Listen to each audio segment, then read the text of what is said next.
Hey guys, Dr. Berg here. In this video, we're going to talk about how much fat you need to consume on a ketogenic diet per meal.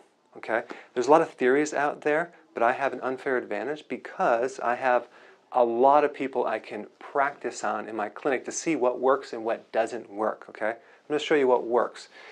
A couple things that people bring up all the time is a ketogenic diet, which means you're eating more fat, is that dangerous for your heart? The answer is no, it's not. In fact, it's not the fat that plugs up your arteries, it's the sugar, okay? There's tons and tons of studies, I'll put some links below, on this fact, okay? So ketogenic diets are not dangerous if you do them correctly. Second question that people say, or they've heard, they say, well, the more fat that you eat, the more fat you're going to burn. That's another myth, because you could be burning the dietary fat and not your own fat, all right?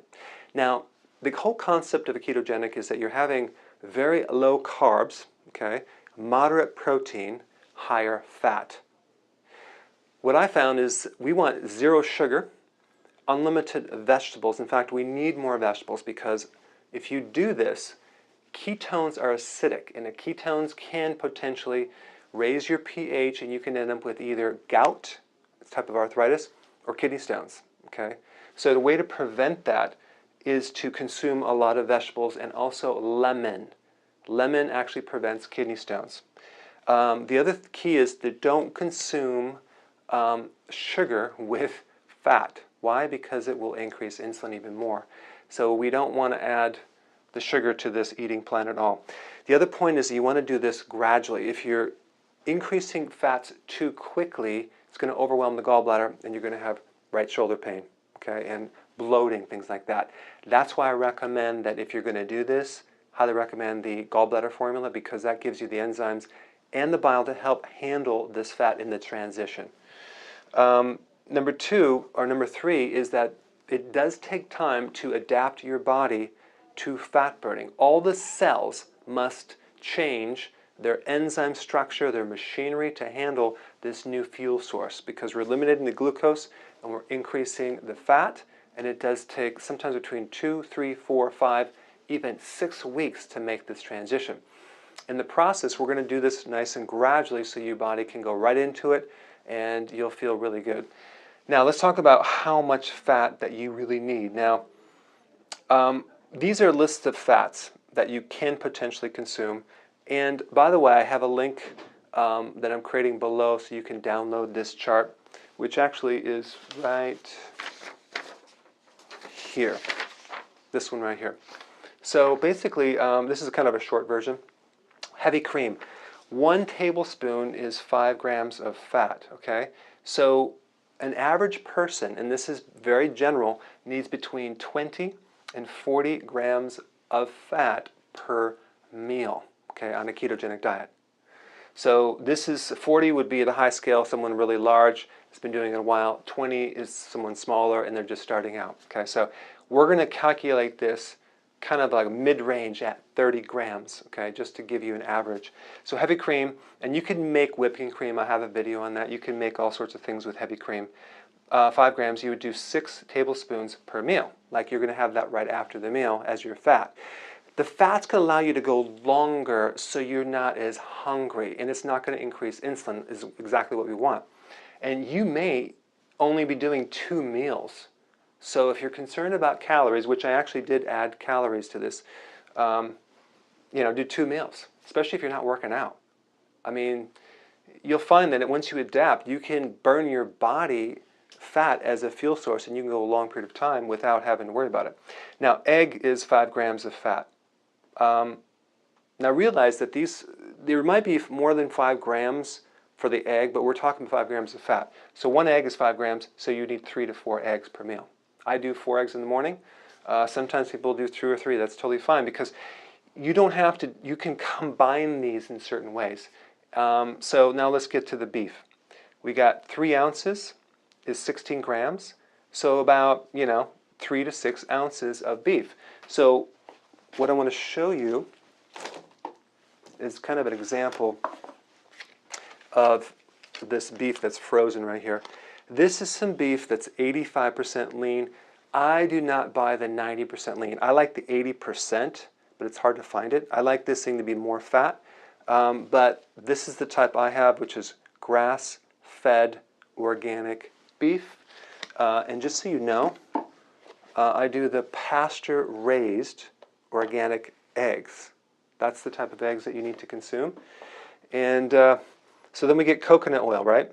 1 tablespoon is 14 grams. So we're just going to double that and have 2 tablespoons.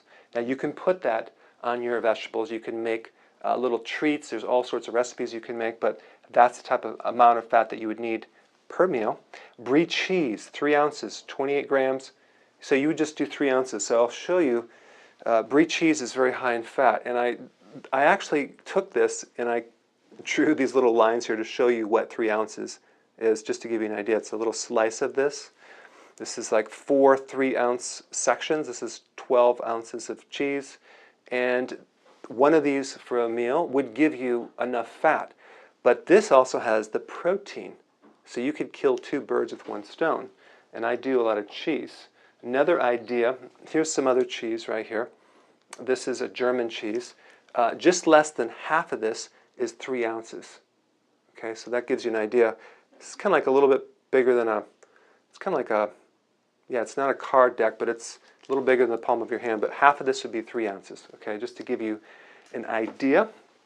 Almond butter, 1 tablespoon is 10 grams. So that would be 3 tablespoons of almond butter that you would consume. You can do that right after a meal. That would be your fat. Olive oil with 1 tablespoon, 14 grams, so 2 tablespoons of olive oil. That's really easy just to put on your salad. Boom, you're done. Of course, some of it's going to end up in the bottom, so maybe you want to add another one, but that would give you about 30 grams of fat. Pecans. So 10 pecans is 20 grams. So if you do 15 pecans, right, at the end of a meal, or maybe macadamia nuts, that would give you enough fat. Ice cream. Now you're saying, wait a second, ice cream? Can I have ice cream? There are certain ice creams that have no sugar. In fact, I'll show you the one that I have right here. So I put a chocolate brownie on here. That's a recipe that we have in some of the videos in ice cream. And you can basically make this ice cream or get it from the store, and it has no sugar, and that 1 cup would give you 22 grams of fat. Okay. Now, I personally, this is an ice cream that I'm developing right now. I'm having my own line of ice cream. Now, I'm experimenting right now, and it's not perfected. I'm in the R&D stage. In fact, a couple days ago, I had all my staff consume this much ice cream. So I gave them a container because I wanted to see what would happen, right? Half of the group had some digestive bloating. It was temporary, but still it's not perfected yet. So we're going to be perfecting this. I have to go back to R&D and figure out how I'm going to fix that, because the last thing I'm going to do is have you get it and have you bloating and call me up and say, Dr. Berg, gas me out. I don't want to go there. So the ice cream is made with a high quality fat, no sugar, but we have to figure out the soluble fibers in there. So we're working on that right now. But that will be down the road. Some people want to know when it's going to be. I don't know. I'm going to have it done when I perfect it. Okay. So this will give you an idea. If you download the chart below, it'll give you an idea of how much fat that you really need. So go ahead and apply this, and go ahead and write your comments below, and I hope this helped you. I'll see you in the next video. Hey guys, thank you so much for watching. I really appreciate it. Please click the share button below, and I will see you in the next video.